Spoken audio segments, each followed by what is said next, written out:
Merci beaucoup de rejoindre Français du Monde, la gauche écologiste et solidaire, donc pour ce webinaire que nous avons souhaité consacrer au Covid. Alors pourquoi un webinaire en ce moment sur le Covid? Eh bien, écoutez, évidemment qu'il s'agisse de l'association Français du Monde au Royaume-Uni que j'ai le plaisir de présenter, ou bien des élus consulaires qui sont présents ici. Je salue la présence de Sami Amar et de Christophe Adol, conseiller consulaire de la circonscription de Londres, et Brigitte Guénier, conseillère consulaire de la circonscription d'Écosse, d'Édimbourg. Nous recevons énormément de questions sur le Covid, la crise sanitaire, aussi bien des questions médicales que des questions administratives. Alors, nous allons organiser ce webinaire en 4 parties. 2 parties médicales et scientifiques et 2 parties plus administratives. Les questions médicales seront traitées par Philippe Freugel, professeur à Imperial College et à l'Université de Lille CNRS, qui est un spécialiste des maladies multifactorielles et qui travaille actuellement sur le séquençage des variants et la traque des différents variants du Covid. Et nous avons le grand plaisir d'accueillir Morgane Roland. Morgane, qui est éminente membre de l'Association Français du Monde aux États-Unis, mais qui nous rejoint parce que c'est une spécialiste des vaccins et c'est une spécialiste du vaccin comme celui contre le coronavirus. Donc, elle nous parlera évidemment de l'immunité et des différences entre les vaccins. Dans le courant de leurs interventions, nos panélistes répondront aux questions que vous avez posées. Et bien entendu, vous pouvez poser également des questions dans le chat en utilisant la fonction questions-réponses que vous avez dans le chat. Après ces 2 interventions scientifiques, nous passerons à des interventions, disons, d'ordre plus administratif. Nous avons eu énormément de questions également, d'une part, sur les aides financières et les aides auxquelles on peut prétendre. Et je pense que Sami Amar nous fera une petite présentation de cela, ainsi que dernière partie, nous prendrons les questions concernant les déplacements et les transports entre Royaume-Uni et France, avec les particularités de l'Écosse qui seront traitées par Brigitte et Thomas. Nous avons également reçu quelques autres questions un peu plus précises que nos différents panélistes prendront et je les présenterai au fur et à mesure. Pour ne pas perdre plus de temps, donnons la parole d'abord à Philippe pour présenter un peu la maladie Covid et la situation au Royaume-Uni, mais il pourra faire une petite comparaison avec la situation française et répondre aux questions que vous avez posées. Philippe. Voilà, bonjour. Donc, je suis professeur de médecine génomique à Imperial College et je dirige aussi un centre génomique à Lille, en France. Donc, je connais un peu les 2 situations. Ce que j'ai fait sur ce que vous devez voir sur votre écran, c'est de comparer la situation entre les 2 pays dans les derniers jours.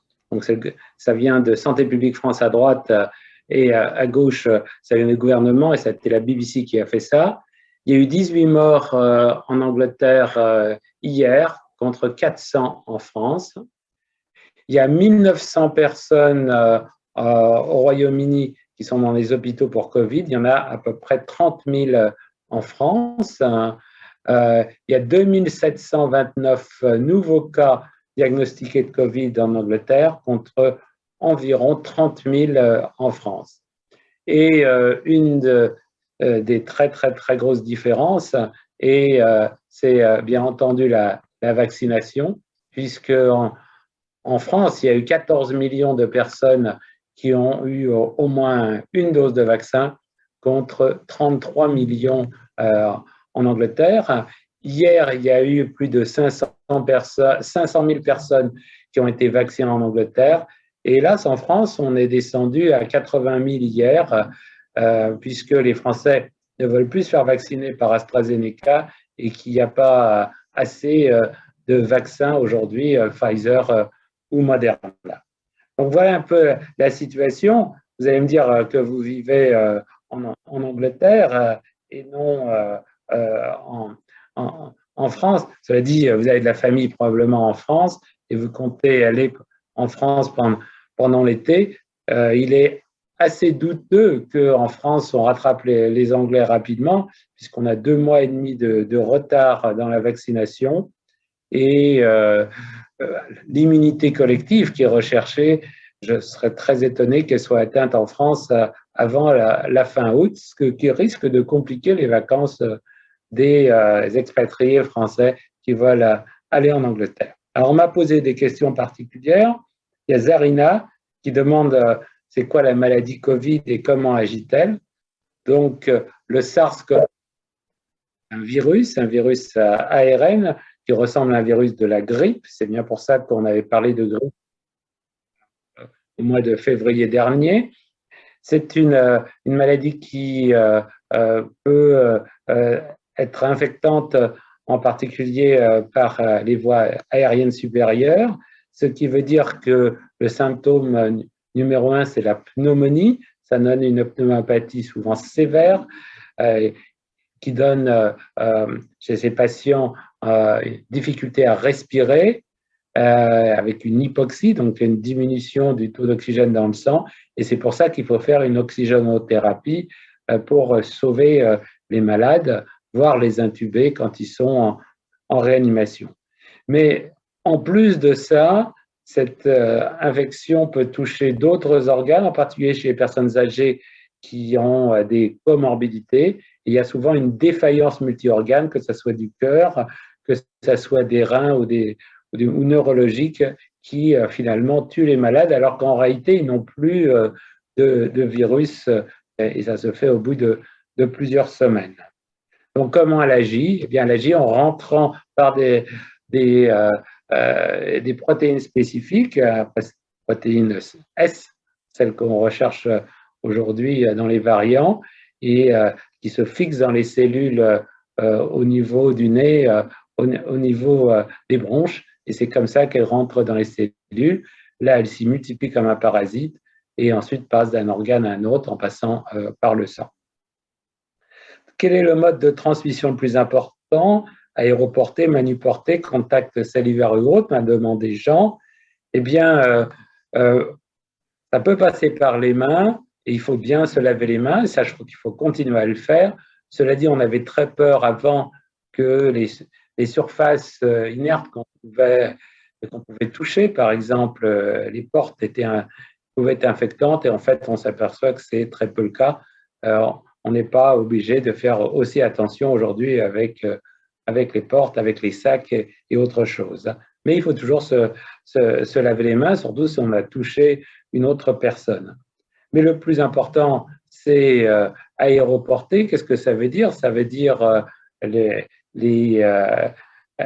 si on crache sur quelqu'un, si on tousse sur quelqu'un, on éternue, et là, il y a effectivement un risque de passage de virus.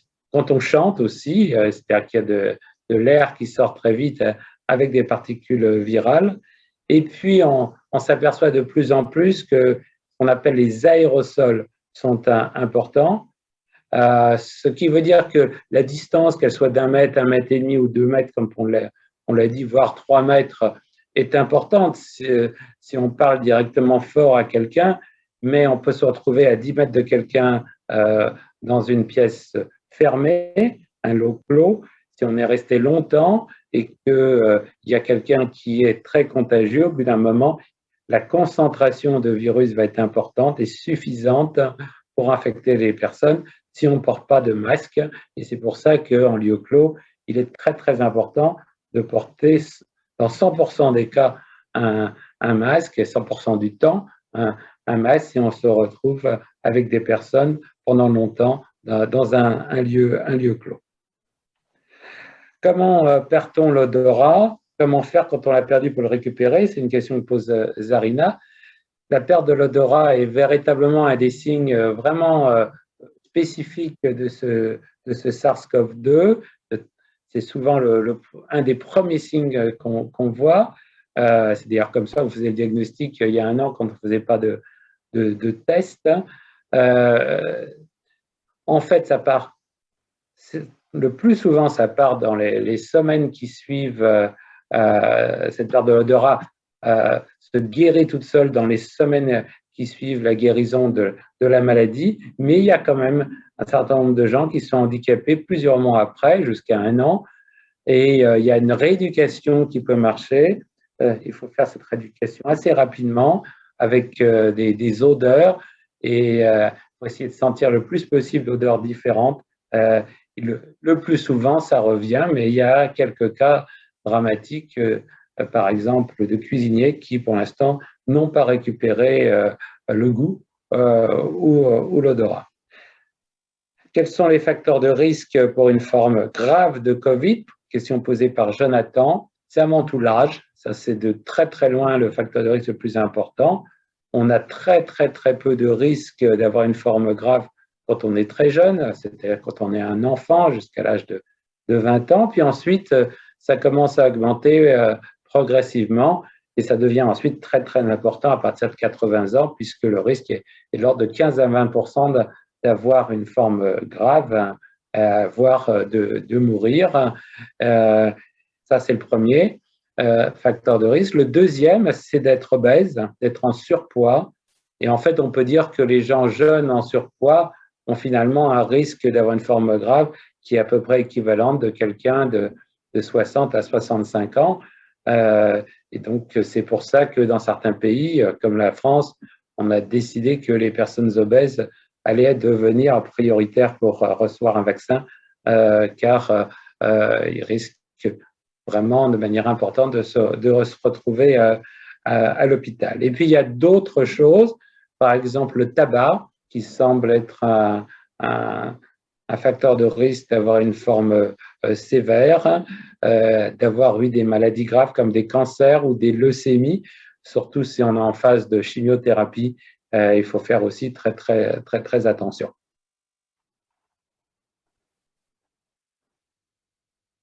Il y a Jonas qui apparemment a fait un Covid long. 5 mois après, je suis toujours fatigué, essoufflé quand je marche. Faut-il s'inquiéter, prendre des vitamines? Alors, il y a encore un mystère pour les Covid longs. Et la fatigue, dans toute maladie virale, il y a souvent une fatigue. Si vous avez eu une grippe, vous l'avez reconnu, vous le savez. Il est connu aussi, la mononucléose infectieuse, bien connue des adolescents, donne des fatigues pendant des mois. Et donc, c'est assez souvent, 10-15%, que les gens fatigués pendant 3, 4, 5, 6 mois. Essoufflés, oui, ça arrive, surtout si l'atteinte pulmonaire a été très grave. Et donc, le danger, c'est qu'il y ait une sorte de fibrose pulmonaire, mais c'est pas obligatoirement le cas et c'est pas obligatoirement des séquelles. Et faut-il s'en inquiéter? Oui, il faut mieux consulter. Faut-il prendre des vitamines? À ma connaissance, c'est pas particulièrement efficace. Par contre, ce qui a montré être efficace, c'est le sport. Et donc, il faut faire une activité physique. Bien entendu, c'est pas facile, mais ça peut être avec les kinés, ça peut être dans une physiothérapie, ça peut être progressif, mais ça a bien été montré que les personnes qui souffrent de Covid lent, qui font une activité physique, s'en sortent plus rapidement et mieux que les autres. Bien entendu, il peut y avoir toujours des exceptions. Y a-t-il un risque pour les femmes enceintes? Faut-il se faire vacciner? Oui, il y a un risque pour les femmes enceintes, et ça, c'est totalement c'est incontestable. Il y a eu un certain nombre de femmes qui sont mortes récemment. J'en ai à Paris, une qui est morte avec son enfant, et il peut y avoir même des nouveau-nés qui peuvent être atteints et se retrouver en réanimation. C'est pourquoi il faut se faire vacciner, et il y a eu des études qui ont été faites, et maintenant, c'est un peu partout dans le monde, c'est conseiller aux femmes enceintes de se faire vacciner. Comment protéger les enfants si on ne les vaccine pas et on ne met pas le masque? Ça, c'est Mathilde qui pose la question. Avant, c'était Rebecca. Là, c'est Mathilde. Eh bien, les enfants ont un très, très faible risque d'être malades ou d'être très malades. C'est souvent asymptomatique. Leur risque est surtout pour leurs parents et leurs grands-parents. C'est pour ça que je pense que si leurs parents ou leurs grands-parents ne sont pas vaccinés, il faut faire attention et qu'ils portent un masque devant les grands-parents parce que ça a été montré très bien en Angleterre que les enfants d'une dizaine d'années sont parmi les plus porteurs du virus et peuvent très bien le transmettre, même si eux ne sont pas atteints. Il est très possible qu'on va vacciner les enfants, en tout cas les jeunes de 11 à 18 ans, les ados, les pré-ados, très bientôt en Angleterre. Ça me paraît, c'est en gros ce qu'a dit le gouvernement, puisqu'il y a des études en cours qui semblent montrer une innocuité du Pfizer pour ça. Le variant indien est-il plus dangereux? Pourquoi un variant est-il plus ou moins dangereux qu'un autre? Le variant indien, on a tous vu à la télé qu'il est très dangereux, en Inde particulièrement. Est-ce que ça veut dire qu'il serait dangereux en Angleterre ou en France? On n'en sait rien. La situation indienne est très particulière, population pauvre et des capacités hospitalières faibles, mais il est probable qu'il soit plus contagieux que le variant de base, plus exactement que le virus de base, et peut-être un peu plus que l'anglais, c'est pas encore absolument sûr. Il faut faire très attention parce que, par exemple, en France, où il y a une circulation très importante du virus, si le variant indien arrive en France et se développe, on pourrait être dans une situation qui compromette la politique vaccinale. En Angleterre, avec une circulation très faible et une grande séquençage et contrôle actuel par le gouvernement et les autorités sanitaires, c'est beaucoup plus faible. Mais vous savez qu'il y a, je crois, 70 personnes en Angleterre qui ont été vues diagnostiquées porteurs du variant indien, et on saura un peu plus, je pense, bientôt. Pourquoi un variant est-il plus dangereux? Bien, tout simplement parce que il se fixe plus facilement aux récepteurs cellulaires au niveau de nos poumons, notre nez, nos poumons, et ce qui fait qu'avec une concentration plus faible de virus, eh bien, c'est suffisant pour contaminer. Et donc, c'est ça comme ça. En plus, il peut y avoir une virémie, c'est-à-dire un taux de virus plus important dans le corps, ce qui peut entraîner une gravité plus importante. Il y a François qui dit qu'il a fait un test en pharmacie et qu'il a eu l'impression que les couvillons étaient enfoncés très loin. Quand je l'ai fait moi-même, j'ai eu l'impression d'aller beaucoup moins loin. Est-ce que ça peut changer le résultat? Eh bien, il y a un petit côté sadomasochiste des médecins, comme vous le savez, qui ont dit qu'il fallait absolument enfoncer le couvillon le plus loin possible. Il y a même eu des problèmes, des fois neurologiques, liés à ça, quand il y avait une brute qui abîmait les sinus. En fait, les autotests actuels, on enfonce à 2-3 cm, c'est bien suffisant. La salive marche aussi très bien. Je pense que, comme vous le savez, le mieux est parfois l'ennemi du bien. Et donc, on n'a pas besoin d'aller très loin. 2-3 cm suffisent pour que ça soit efficace. Voilà un peu ce que moi j'avais en réponse aux différentes questions qui ont été posées. Je pense que la situation britannique est bonne pour l'instant. S'il n'y a pas une arrivée d'un autre variant qui complique encore les choses.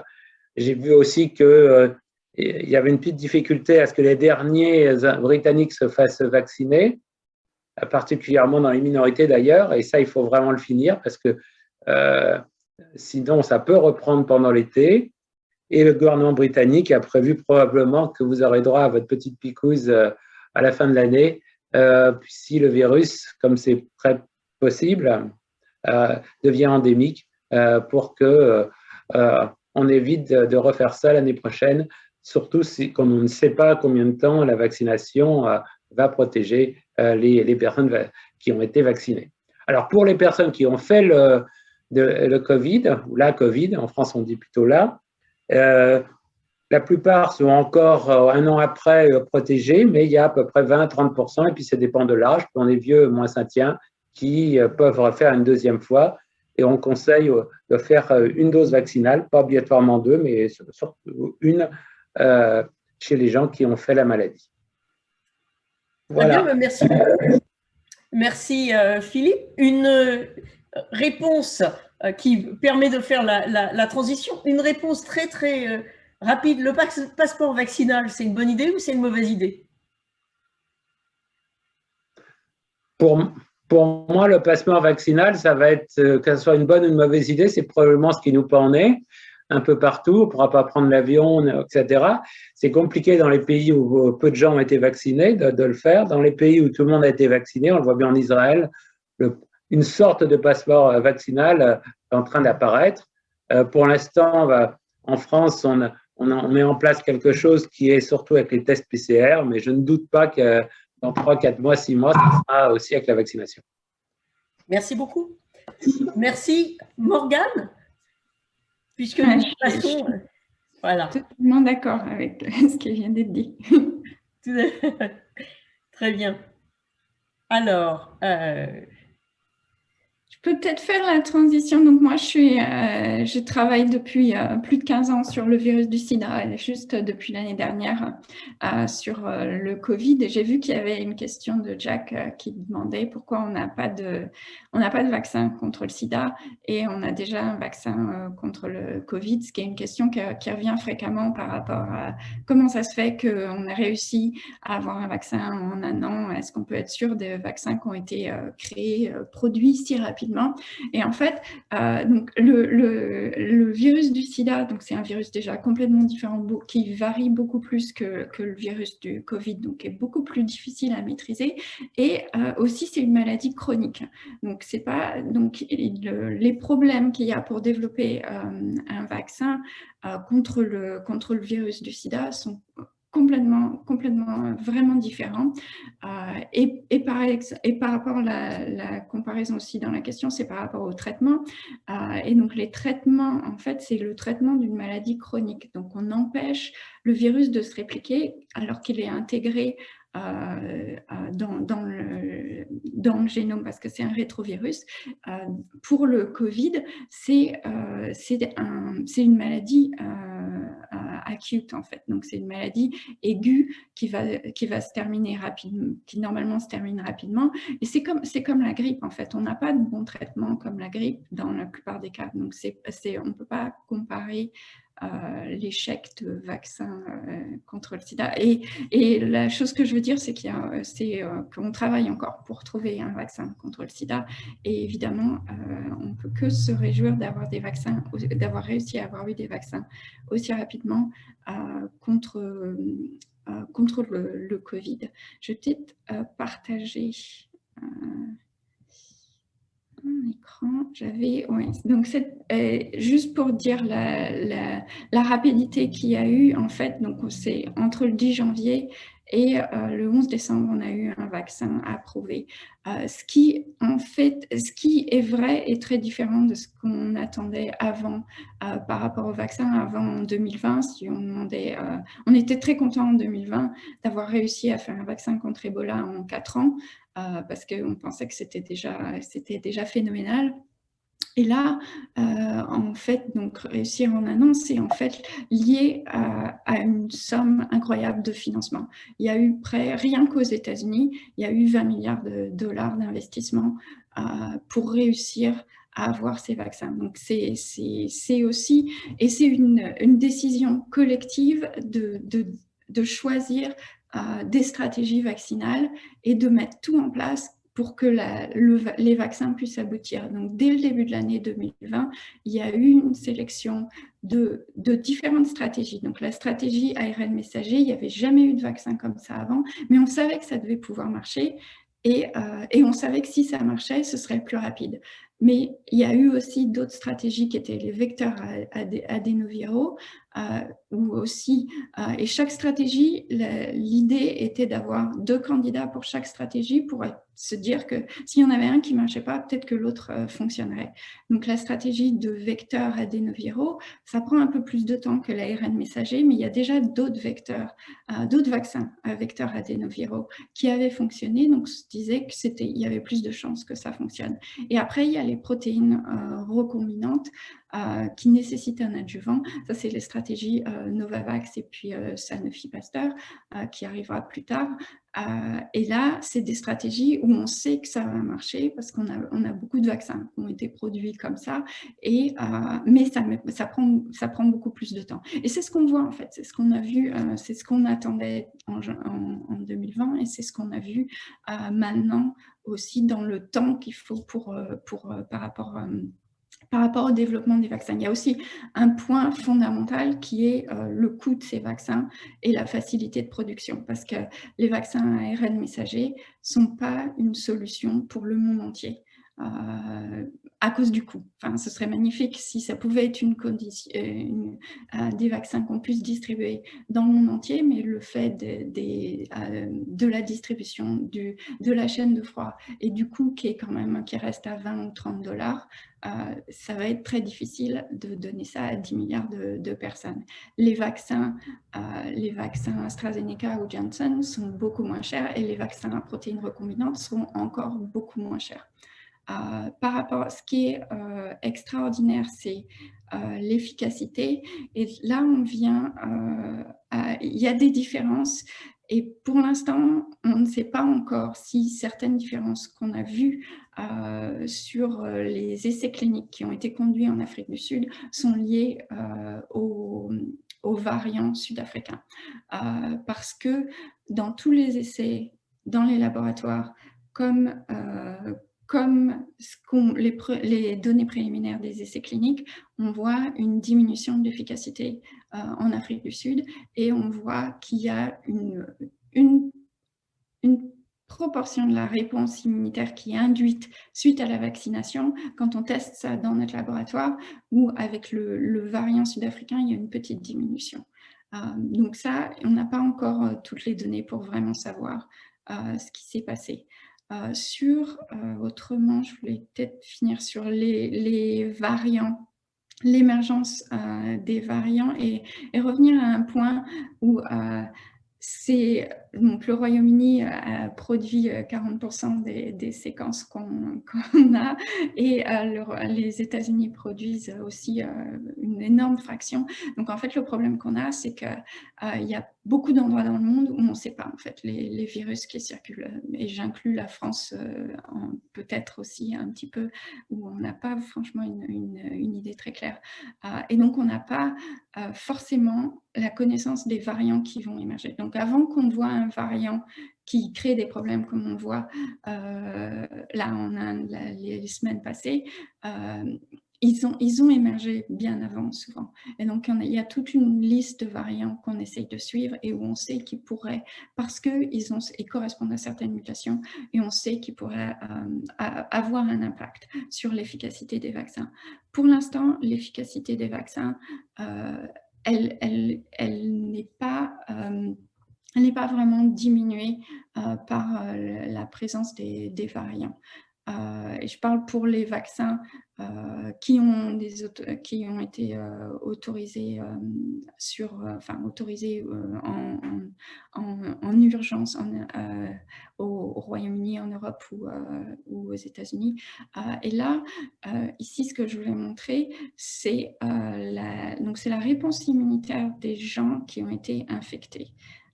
Et après, la réponse immunitaire des gens qui avaient été infectés, qui avaient eu la Covid avant et qui après ont été vaccinés. Donc on voit la réponse immunitaire chez les gens qui ont été infectés avant. Il y a certaines personnes qui sont à un niveau très bas et donc qui ne répondent pas, donc qui ne sont pas protégées contre des nouveaux variants.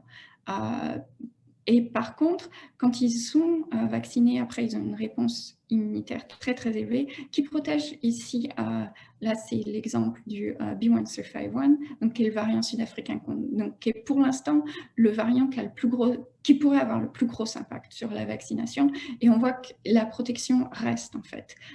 Donc, l'idée, c'est aussi de dire que pour les gens qui ont déjà été infectés, il faut aussi qu'ils se fassent vacciner, qu'une seule dose suffit pour avoir une immunité qui, pour les gens qui n'avaient pas été infectés avant, en fait, après 2 doses de vaccination, ils ont une très bonne couverture et une réponse immunitaire qui va protéger contre les variants. Et c'est une protection contre les variants qu'on a maintenant. Évidemment, on ne sait pas quels variants vont arriver prochainement, mais a priori, le variant indien serait pas, il y a peu de chances qu'il soit très différent du variant sud-africain. Voilà. Donc pour répondre un peu plus peut-être aux questions, l'idée, donc pour la 3e dose de vaccin, c'est ce qu'on aurait probablement l'hiver prochain, parce que pour l'instant on ne sait pas combien de temps l'immunité va rester. Et a priori, sur certains vaccins Pfizer ou Moderna, on dit 9 mois, et ensuite on sera peut-être revacciné. Et c'est les essais cliniques qu'il y a en ce moment. Et on a des premières données sur des vaccins qui sont avec le B1351, donc le variant sud-africain, et qui permet une réponse beaucoup plus encore amplifiée, et donc qui permettrait de protéger. C'est probablement si on est revacciné cet automne, ce qui y a de fortes chances, ou l'hiver prochain, ce sera sans doute des cocktails de vaccins avec ces 2 virus. Alors, il y avait une question aussi de FIVO sur est-ce qu'on est encore contagieux quand on a été vacciné. Donc ça, c'est pas encore complètement clair. Les études, parce que pour savoir ça, en fait, il faut tester tous les gens très très régulièrement, en fait, pour savoir s'ils sont infectieux. Et la plupart des essais cliniques, en fait, ont juste testé le développement de la maladie, le développement des symptômes. Donc les gens viennent juste se faire tester quand ils ont des symptômes. Mais les études préliminaires, il y a une protection aussi, donc on diminue, il n'y a pas une protection, donc déjà, il n'y a aucun vaccin qui protège à 100%, donc il y a un petit peu de possibilité d'être infectieux, même quand on a été vacciné. C'est probablement à des niveaux de charge virale beaucoup moins élevés et pendant un temps beaucoup plus court. Mais et aussi, il faut aussi se rappeler que les vaccins, on connaît, ils ont été étudiés dans un contexte où on portait des masques. Donc, il ne faut pas, le jour où on est vacciné, décider qu'on arrête de porter un masque. Donc après, oui, donc j'ai répondu il y avait la question de Jean sur les différents vaccins, oui, qui sont, donc il y a différentes stratégies et aussi quel est le délai en fait d'apparition d'un vaccin, l'apparition d'un variant et l'adaptation des vaccins.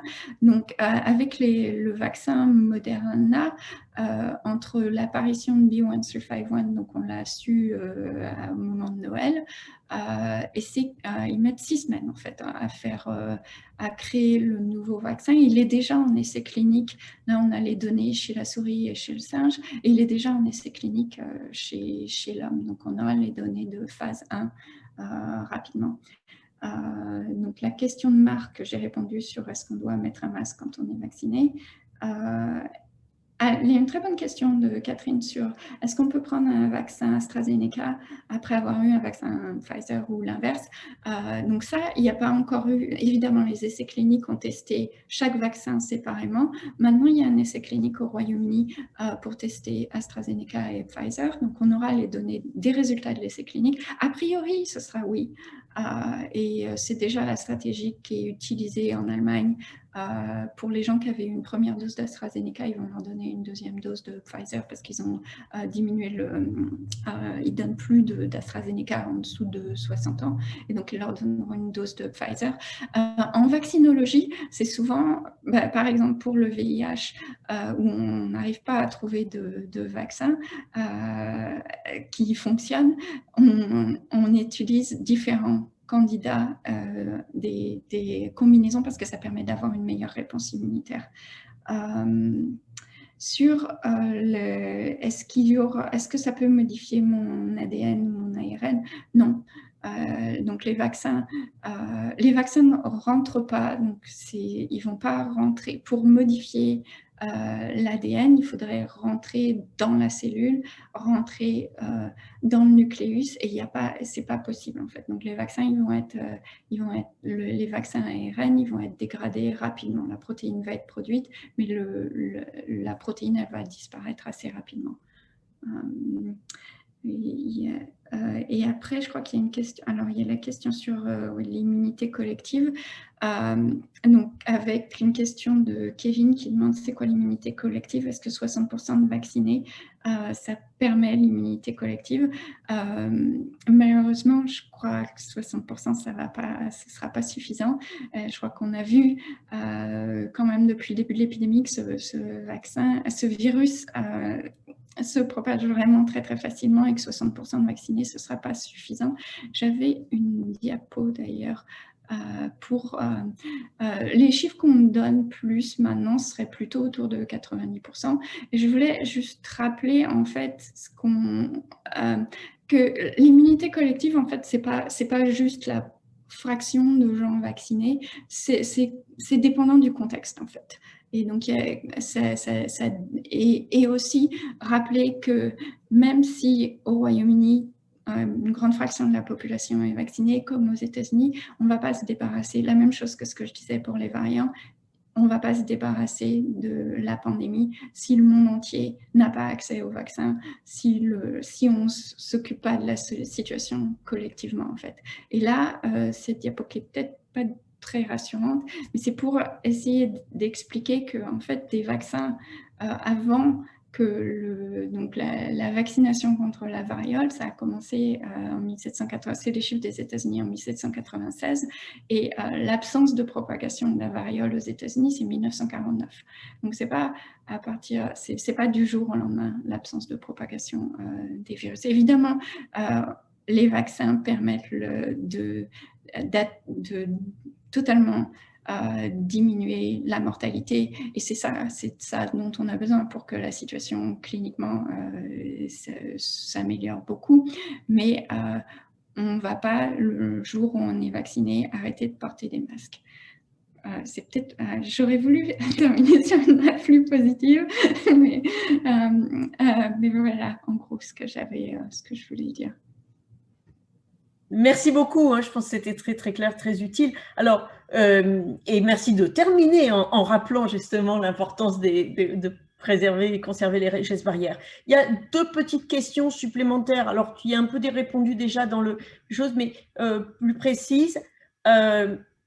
Alors, peut-on, si on a eu le Covid, donc peut-on avoir une seule dose ou faut-il avoir 2 doses de vaccin si on a déjà été infecté? Ouais, donc la diapo que je montrais, ça montrait bien qu'avec une seule dose, on avait déjà une réponse très très bien. Le problème, peut-être qu'on revient au pass vaccinal, et s'il y a vraiment un pass vaccinal où pour voyager, il faut avoir la preuve d'avoir 2 vaccinations, est-ce que ça va être autorisé d'avoir une seule vaccination? C'est peut-être plus ce truc-là, mais au niveau de la protection, je pense que une dose suffit. Après, le problème, c'est les autorités de santé. Enfin, c'est pas le problème. C'est ce qui est décidé dans chaque pays. Et je ne sais pas ce qui est décidé au Royaume-Uni. Merci. Deux petites questions rapidement, peut-être en même temps. Le Sputnik connaît un succès d'immunité sans effet secondaire notoire. Quel est votre avis? Est-il difficile à reproduire? Demande Bertrand. Et Myriam demande si l'AstraZeneca peut être donné sans risque après 60 ans. Mais alors, le Sputnik, il n'y a pas tant que ça de données sur le Sputnik. Donc, il y a les résultats d'efficacité qui montrent une très grande efficacité. Il y a moins de... On a moins de l'ouverture des données est moins grande. Donc, on sait moins ce qui se passe vraiment. C'est le même vecteur. C'est un vecteur adénoviral aussi. C'est un adénovirus 5. Donc, s'il y a des problèmes liés à l'adénovirus pour AstraZeneca et pour le Johnson, parce que c'est tous les deux des vecteurs adénoviraux, il y aurait peut-être le même problème avec Sputnik. On n'a pas les données. Et par contre, la deuxième partie de la question, est-il si difficile à produire? Ça, c'est clair que tous les vaccins, le problème qu'on a en ce moment, c'est la difficulté de production des vaccins.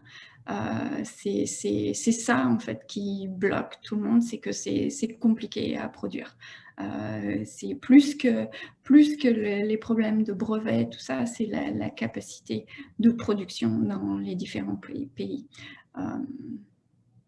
Voilà.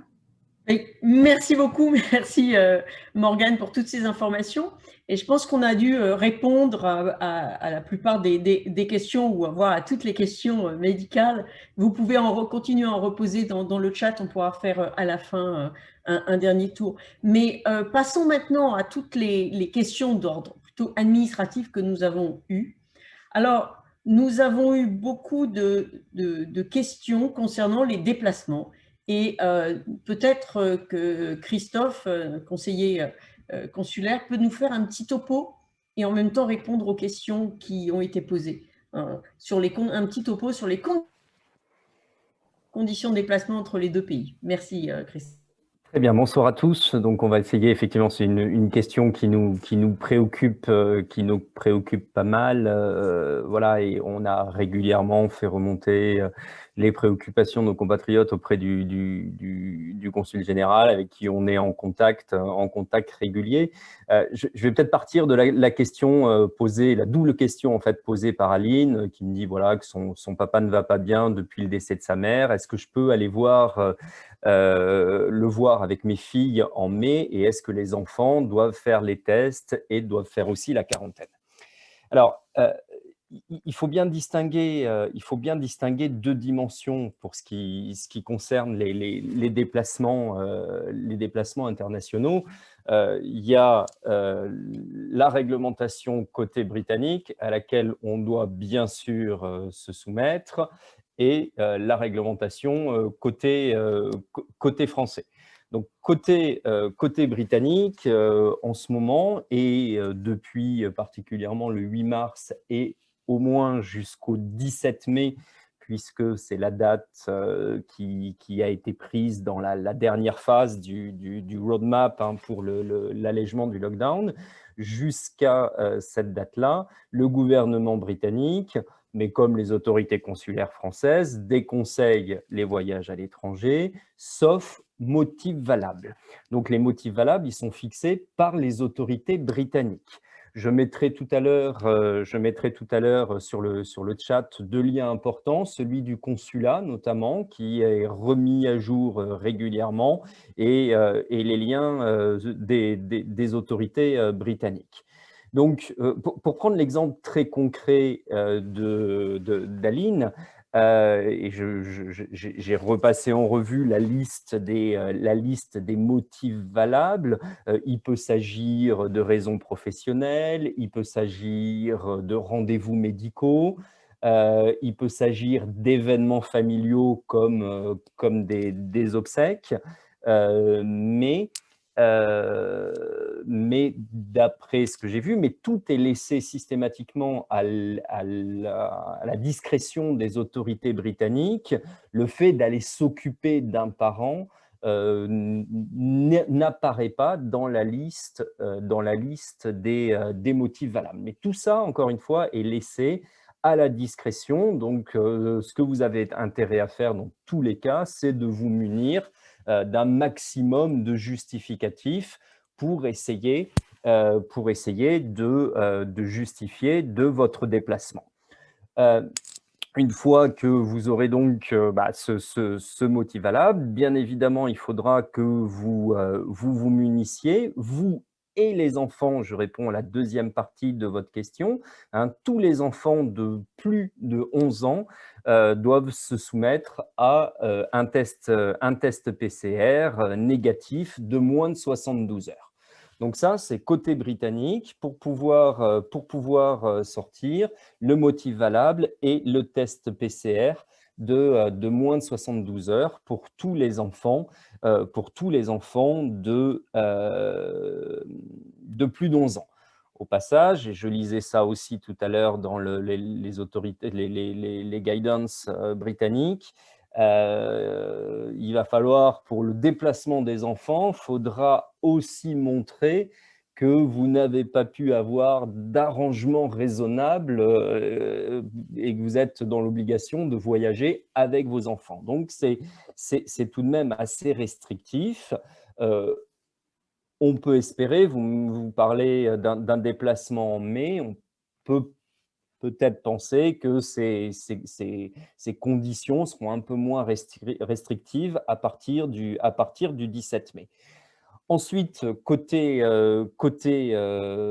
français, vous êtes soumis alors jusqu'au 3 mai à la règle des déplacements des 10 km et en tout état de cause, vous êtes soumis, alors jusqu'à une date encore indéterminée, à une attestation sur l'honneur au niveau sanitaire et puis surtout un engagement dont on nous dit maintenant qu'il sera davantage vérifié, mais une attestation sur l'honneur, comme quoi vous vous engagez à vous isoler pendant 7 jours et à réaliser un deuxième test PCR à l'issue de cet isolement. Donc tout ça, ce sont des documents.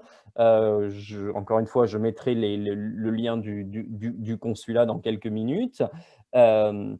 C'est les deux formalités auxquelles vous devez souscrire. Donc ça, c'est la situation actuelle.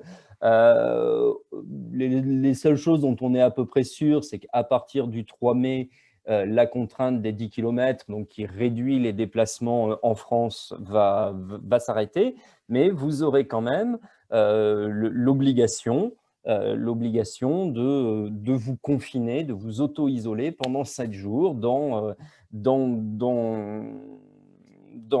une résidence unique. Là aussi, on vous invite à fournir des justificatifs, une attestation de domicile d'un proche, d'un parent, etc., etc.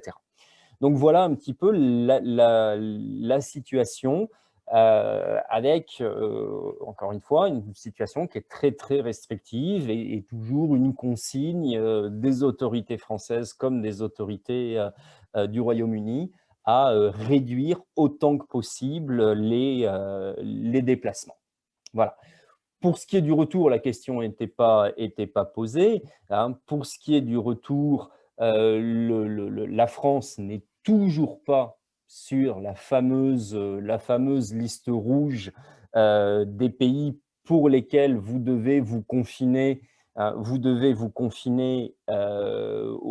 retour, donc, enfin, au retour au Royaume-Uni depuis la France. À une petite exception près, je crois que Brigitte fera le point tout à l'heure sur la question particulière de l'Écosse, mais si vous rentrez de France, vous n'avez pas l'obligation de rester confiné à l'hôtel. En revanche, vous avez l'obligation d'avoir un test PCR, de commander un test PCR, le double test PCR au 2e jour et au 8e jour, avec la possibilité de faire à partir du 5e jour le test to release, hein, tous ces tests ayant bien sûr un coût non négligeable, puisque ça s'adresse à chacun des voyageurs, donc parents et enfants inclus. Donc on peut arriver assez vite à des sommes significatives. Une petite bizarrerie, c'est que le test to release du 5e jour ne dispense pas du test du 8e jour, même si ce test est négatif. Voilà en l'état actuel des choses, la situation dont on espère qu'elle va s'alléger un peu du côté britannique. hein, pour nous permettre de voyager plus librement en France, hein. On a voilà, reconnu, et le président de la République, suite à une décision de justice, a réaffirmé ça. Cet été, tous les ressortissants français devraient pouvoir rentrer en France, quitte à devoir s'isoler pendant 7 jours et à passer un test, à l'issue de cet isolement. Voilà, et je crois que Brigitte va préciser peut-être le cas particulier de l'Écosse. Je vais mettre tout de suite le lien sur le chat. D'accord, merci, bonsoir à tous. Donc Brigitte Guénier, donc quelques petites choses à rajouter pour l'Écosse. La majorité des choses ont été découvertes par Christophe, mais en Écosse, on a encore, quand on arrive en avion, on a encore une quarantaine à faire donc en hôtel. Mais beaucoup de personnes qui transitent par la Grande-Bretagne, par l'Angleterre, donc pourront remonter et s'isoler chez eux de façon beaucoup plus facile et moins coûteuse. Autrement, pour la personne Claire qui posait une question sur le déplacement à partir d'Édimbourg, depuis donc le 26 avril, donc très récemment, il n'y a plus de limitation. Elle peut voyager en voiture vers l'Angleterre. Si elle avait besoin, pour des personnes qui habiteraient plus loin qu'Édimbourg, elle peut très bien faire des pauses dans des hôtels où tout ce qui est donc public pour les touristes est ouvert maintenant, donc c'est très très récent, et elle pourrait monter dans sa voiture et partir vers la France en passant par l'Angleterre. Et là, on rebondit sur tout ce que Christophe vient de dire. Je ne vais pas reprendre tout ça. Alors, c'est toujours très prohibitif au niveau également des coûts. C'est toujours la chose qui revient. Et à ce moment-là, j'allais passer la parole à Thomas, qui a un exemple tout à fait pratique récemment. Si Thomas veut reprendre très rapidement les choses pratiques qu'il y a à faire quand on revient. Oui, ben, je peux donner un exemple. Bonsoir à tous. Moi, j'ai mon conjoint qui vient de rentrer d'Espagne là après un décès dans sa famille, et donc en effet, on ne peut pas rentrer en Écosse directement depuis l'international. Sinon, il faut aller à l'hôtel. Mais par contre, il y a une option, c'est de passer par l'Angleterre. Et donc, lui, il est arrivé par Londres, et ensuite, vous pouvez prendre soit un vol domestique, soit prendre le train, mais vous vous engagez à faire votre quarantaine à la maison, et donc le jour 3 ou 2 ou 3, le test PCR, et puis le jour 8, qui vous sont livrés à la maison, que vous devez commander avant de rentrer au Royaume-Uni, et vous devez payer. On vous demande tout ça à l'arrivée à Heathrow. C'est vraiment un questionnaire exhaustif à votre arrivée. On vous demande où est-ce que vous avez été, combien de temps, pourquoi vous rentrez, pourquoi vous voyagez en ce moment, etc. C'est assez exhaustif. Ensuite, vous vous engagez à vous confiner. Et mon mari est arrivé jeudi, et samedi matin à 9h30, on avait un coup de fil de la NHS pour vérifier qu'il était bien à la maison et qu'il était bien en train de faire son confinement. Et puis, on reçoit régulièrement des SMS de NHS pour vérifier qu'on est bien en train enfin, qu'on respecte bien la réglementation. Voilà, donc c'est assez contraignant. Mais en tout cas, ça fonctionne bien, c'est contrôlé. D'accord, merci Thomas. Si je reprends simplement 2 minutes, parce que c'est spécifique à l'Écosse, si je peux avoir 1 ou 2 minutes, c'est une personne qui s'appelle Brigitte me parle de problèmes pour, comme toujours en Écosse, renouveler le passeport, la distance, le coût, et c'est quelque chose sur laquelle on travaille en permanence avec la liste que nous présentons. Il y a de temps en temps des tournées consulaires. Elle est en ce moment pendant 3 jours, et malheureusement, dès qu'elles sont annoncées, elles sont sur les sites. Il faut faire la demande 3 semaines avant. Elle est annoncée de bonne heure, mais les inscriptions se sont terminées déjà le 5 avril, et pour hier, aujourd'hui et demain. Donc, vous voyez, c'est une grosse… On se bat toujours pour en avoir plus fréquemment. Alors, malheureusement, pour cette personne, je pourrais envoyer le lien, mais il faut continuer à s'inscrire auprès de Londres pour avoir un rendez-vous à Londres. Il n'y a pas d'autres moyens en ce moment. Je sais que c'est très contraignant et c'est très cher, et on continue à essayer de se battre pour avoir plus de tournées consulaires au moins. Donc, et regardez le lien. Certaines personnes me disent que ça ne marche pas. Il faut persister. C'est tout ce qui est en ligne et administratif. Ils ont énormément de demandes, mais ça marche normalement, et vous devriez pouvoir trouver un rendez-vous. Les prochaines tournées consulaires, on ne les sait pas encore, on ne les connaît pas encore, mais surtout, regardez régulièrement. On essaiera d'envoyer ça, nous, sur nos plateformes pour informer, mais également sur le site très bien fait côté de l'Institut du consulat français ici et à Londres, et prenez aussitôt rendez-vous, tout en sachant quand même qu'il y aura des restrictions. On donne une priorité aux gens qui ont des problèmes pour se déplacer, qui ont des jeunes enfants ou pour qui c'est une première demande pour des enfants ou autres. Donc voilà, on essaie d'aider à ce niveau-là, mais pour l'instant, c'est encore un gros problème. Mais normalement, tout est Par contre, pour récupérer les passeports, vous pouvez le faire par courrier recommandé par le consulat, les consuls honoraires maintenant, depuis récemment, ou par courrier sécurisé. Voilà. Oui. Nous aurons le 6 mai un webinaire où nous pourrons parler plus spécifiquement pour l'Écosse. Donc, on pourra faire passer des informations et on enverra une invitation pour le 6 mai.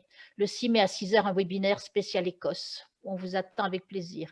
Merci beaucoup, Brigitte. J'en profite pour, puisque tu parlais des tournées consulaires, préciser que il y a une tournée consulaire qui est organisée à Bath les 25 et 26 mai. Donc, si pour certains que ça peut intéresser, évidemment, c'est une information donc, qui est sortie sur le site du consulat que nous mettrons, nous, sur nos propres réseaux pour que le plus de personnes possible puissent en bénéficier s'ils habitent dans la région. Alors, je pense que nous avons répondu maintenant aux questions concernant le déplacement, mais il y a aussi beaucoup de questions concernant les aides financières et les aides psychologiques. Peut-être, Samy, tu peux nous en parler? Merci Catherine, merci et merci à nos intervenants Philippe et Morgane pour des interventions extrêmement instructives. Bonsoir à tous. Alors effectivement, moi je suis Samy Amar, élu consulaire depuis 2018 et effectivement, comme Christophe l'a très bien évoqué, hein, une des grandes difficultés de notre travail d'élu et je pense de tout le monde, hein, ça a été les trajectoires épidémiologiques et donc les réponses de santé publique parfois convergentes entre la France et le Royaume-Uni, mais aussi parfois divergentes, et donc ce qui crée des difficultés supplémentaires. Alors l'impact médical, épidémiologique, vaccinal et sur les déplacements, tout ça a été évoqué. Il y a aussi un impact très très important de la pandémie, évidemment. Sur le plan financier, sur le plan économique, sur le plan de la précarité de celles et ceux qui ont été particulièrement durement touchés par cette crise. Alors, il y a évidemment des dispositifs britanniques qui existent, la Universal Credit et d'autres, pour celles et ceux qui sont résidents au Royaume-Uni et qui ont évidemment accès à ces dispositifs, mais il y a aussi des dispositifs qui ont été mis en place par le ministère français des Affaires étrangères et qui est déployé à travers les postes consulaires. Et donc, c'est le cas ici au Royaume-Uni. Il y a notamment une aide exceptionnelle d'urgence liée au Covid, liée à la Covid ou à la pandémie, qui a été mise en place par le gouvernement en avril l'année dernière et qui a été reconduit cette année. Alors, je n'ai pas envie de dire ad vitam aeternam, mais pour l'instant, il n'y a pas de date butoir, donc le dispositif a été reconduit. Et ce dispositif est donc accessible à celles et ceux qui peuvent démontrer qu'elles ont effectivement été durement impactées par la pandémie et que leur situation financière s'est visiblement dégradée, à tel point qu'il ou elle n'arrive plus à subvenir aux dépenses les plus essentielles.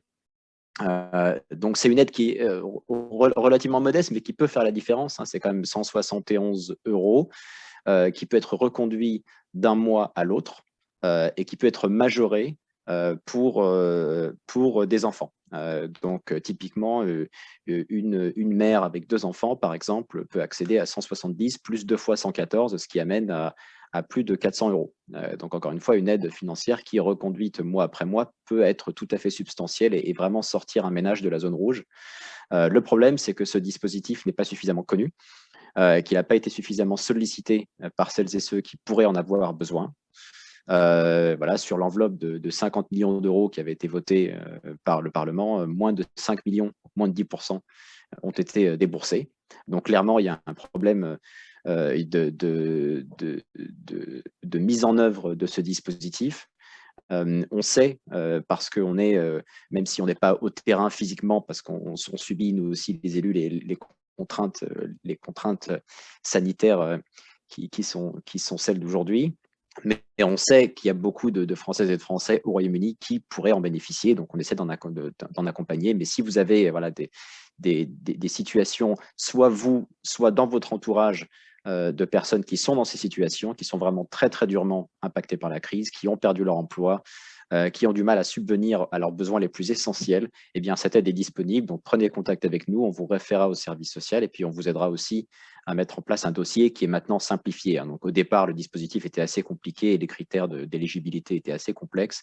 Je pense que le gouvernement a rapidement compris que c'était totalement stupide et qu'il fallait au contraire rendre ce dispositif le plus accessible possible et le plus rapidement accessible pour celles et ceux qui en avaient besoin.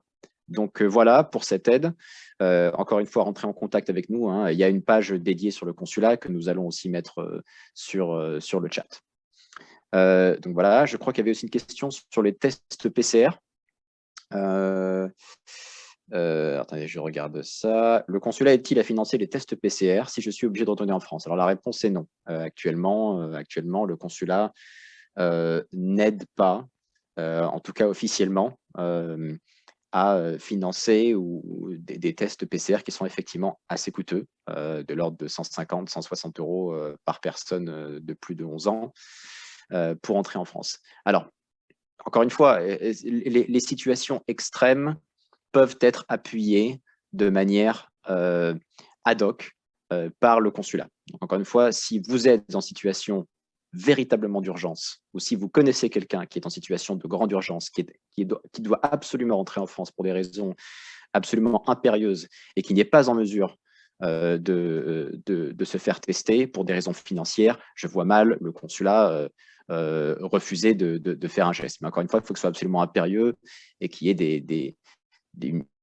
une situation véritablement d'urgence. Mais en principe, la politique actuelle est de ne pas aider au financement de ces tests. L'autre question, c'était pourquoi ces tests sont-ils gratuits en France et si chers ici? Là, c'est une différence de politique, tout simplement. Les tests PCR en France sont gratuits pour tout le monde, tout le temps, alors qu'ici, ils sont gratuits si vous avez des symptômes. Donc, si vous avez des symptômes au Royaume-Uni, évidemment, vous pouvez être testé gratuitement par le système, par le NHS.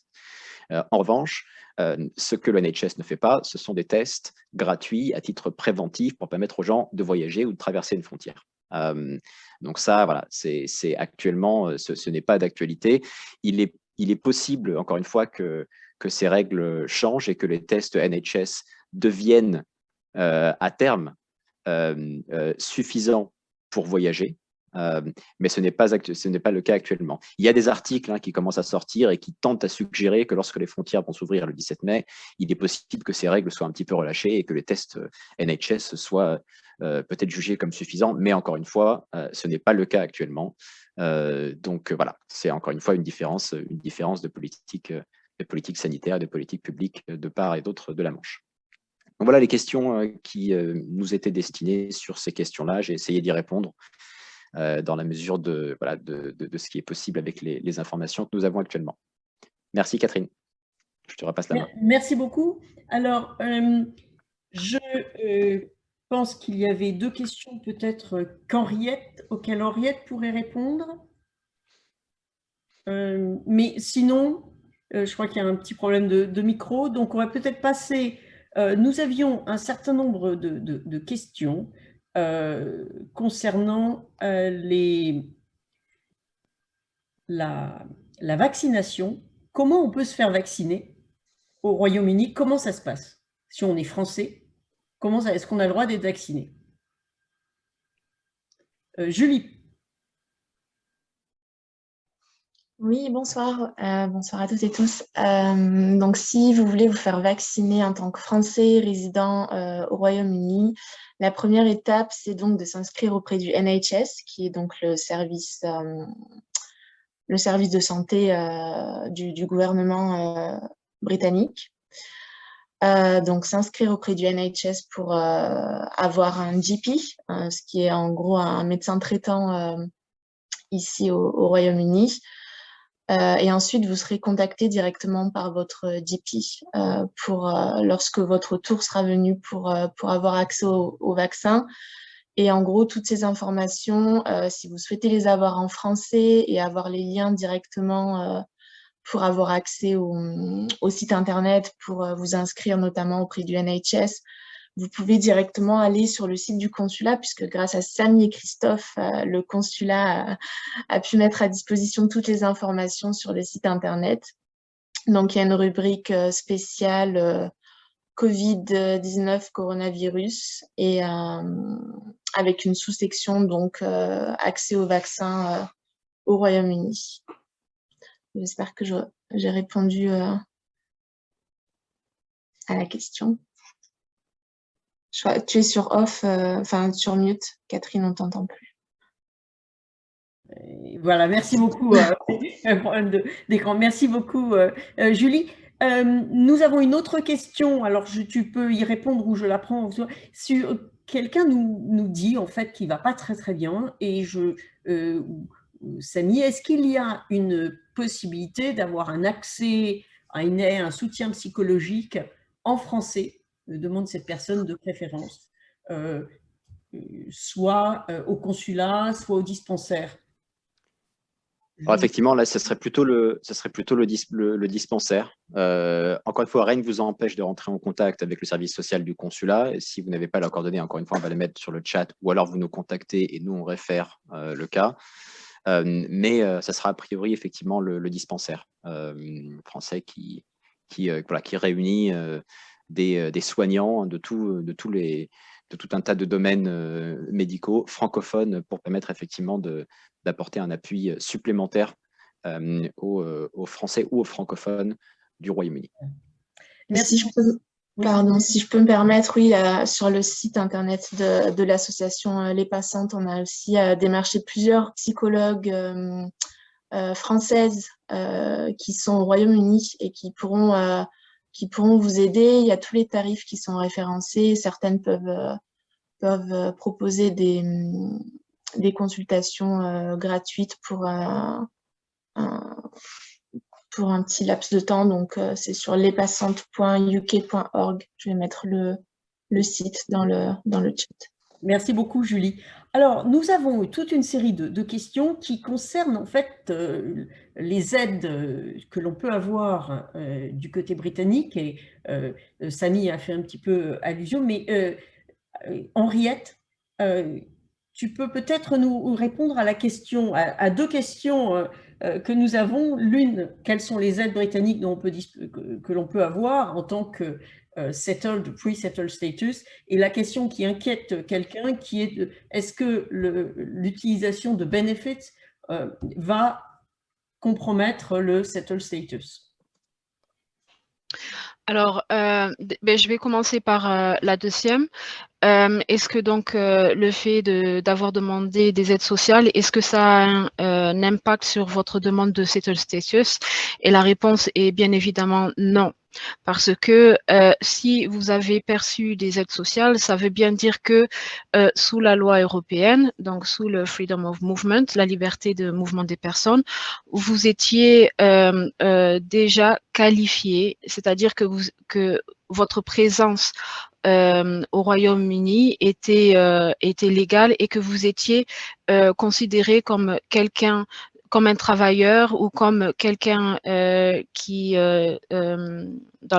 se mettait dans la catégorie de personnes vivant légalement au Royaume-Uni. Alors, donc pour répondre à la question brièvement, la réponse est bien évidemment non. La première question, c'était à quelle aide sociale la personne peut bénéficier en ayant le statut de pre-settled status. C'est ça, Catherine? Voilà. Alors, en fait, le statut de pre-settled reprend plus ou moins les conditions qui sont déjà attachées sous la loi européenne dans ce qu'on appelle la liberté de mouvement des personnes. Et en fait, très peu de personnes comprennent actuellement le droit, européen, et pensent que le fait d'être européen et de venir dans un autre pays européen leur donne automatiquement un droit ou un accès aux aides sociales, ce qui est complètement faux parce que pour pouvoir avoir droit aux aides sociales sous la loi européenne, vous devez être soit un travailleur, soit un membre de famille d'un travailleur, soit vous devez avoir certaines conditions attachées par exemple à votre mutuelle. Il y a une condition de mutuelle et il y a très peu de personnes qui comprennent ça. Ce que le gouvernement a fait sous la loi, sous le Withdrawal Agreement, et donc dans la loi qui dans le Settled Status émane, c'est de reprendre en fait les critères d'éligibilité sous la loi européenne. Et donc ça veut dire que si vous avez un pre-settled status, vous devez être un travailleur, ou alors si vous avez perdu votre travail, vous devez avoir au moins travaillé au Royaume-Uni pour une période de 3 mois minimum. Il y a d'autres conditions aussi. Mais en fait, ce que je veux dire, c'est que ces droits sont extrêmement complexes et la chose qu'il faut faire, que ce soit pour si vous avez un problème par rapport à votre demande de settled status ou si vous avez aussi des problèmes par rapport à une demande de universal credit, la première chose qu'il faut faire, c'est de se rapprocher de votre local authorities ou des services compétents qui, eux, seront à même de vous donner des conseils relevant de votre cas spécifique. J'espère que j'ai répondu à la question. Tout à fait, très bien. Merci beaucoup, Henriette. Alors, je regarderai les questions auxquelles nous n'avons pas encore répondu, mais je pense qu'on en a déjà fait beaucoup. Alors, j'avais 2 questions qui concernent le retour en France et notamment quelqu'un qui souhaite savoir s'il est possible de se faire vacciner si on rentre en France et quelles sont les conditions d'accès à la sécurité sociale. Alors, lorsque vous rentrez en France en tant que vous refaites un retour définitif en France, la règle normalement, c'est que vous avez droit à la sécurité sociale, même si vous n'avez pas cotisé, puisque maintenant, c'est une protection universelle maladie, donc tout le monde y a droit, même sans avoir cotisé, mais vous y avez normalement droit à partir au bout de 3 mois de présence en France. Donc, vous avez 3 mois pendant lesquels vous n'avez pas de sécurité sociale.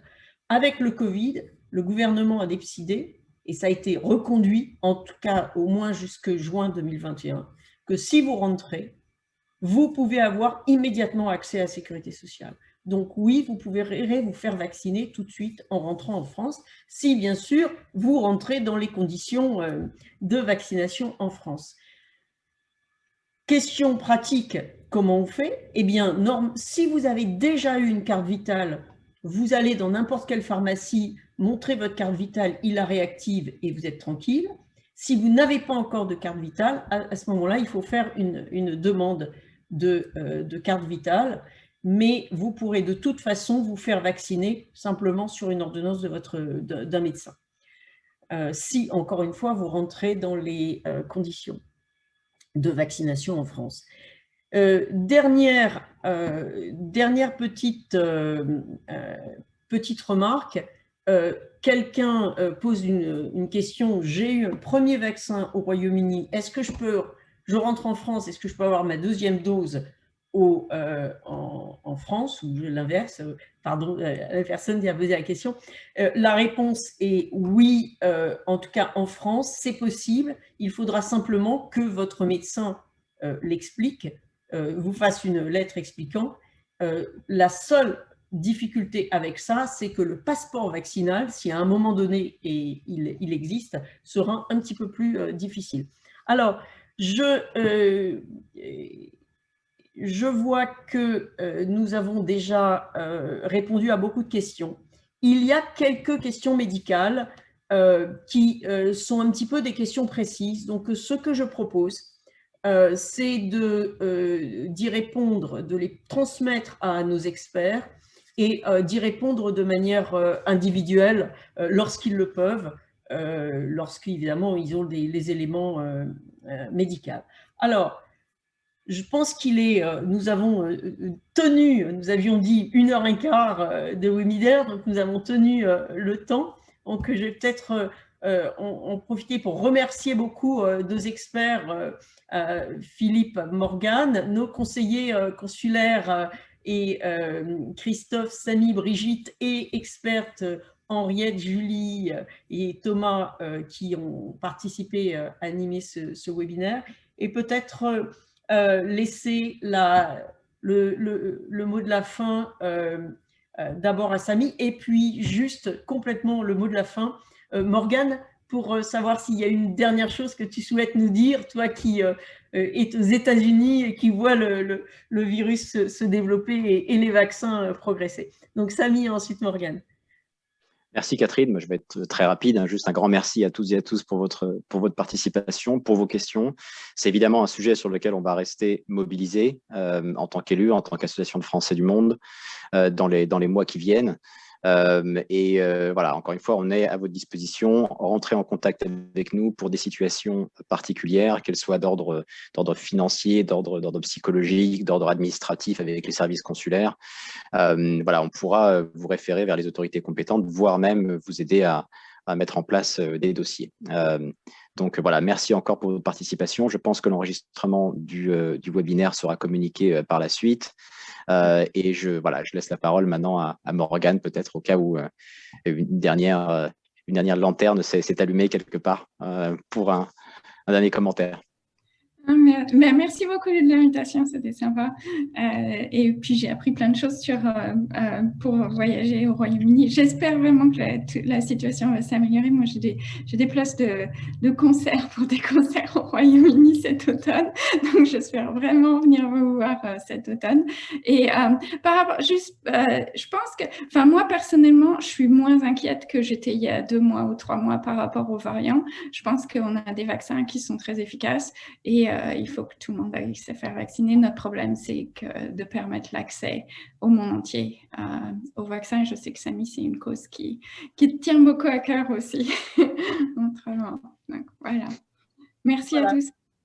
Eh bien, merci beaucoup. Donc, nous mettrons le webinaire en ligne et nous enverrons le lien à tout le monde.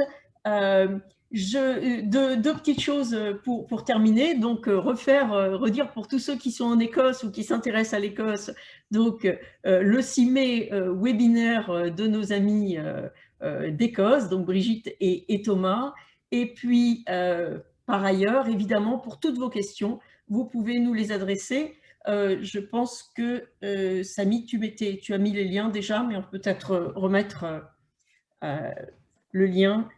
Si vous avez des questions effectivement d'ordre administratif qui concernent la crise sanitaire ou qui concernent autre chose, quoi que ce soit, n'hésitez pas à nous contacter. Et en tout cas, merci beaucoup et bonne soirée à tous et à toutes.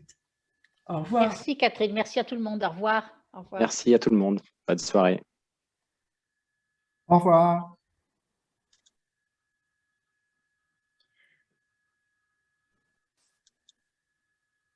Merci Morgane.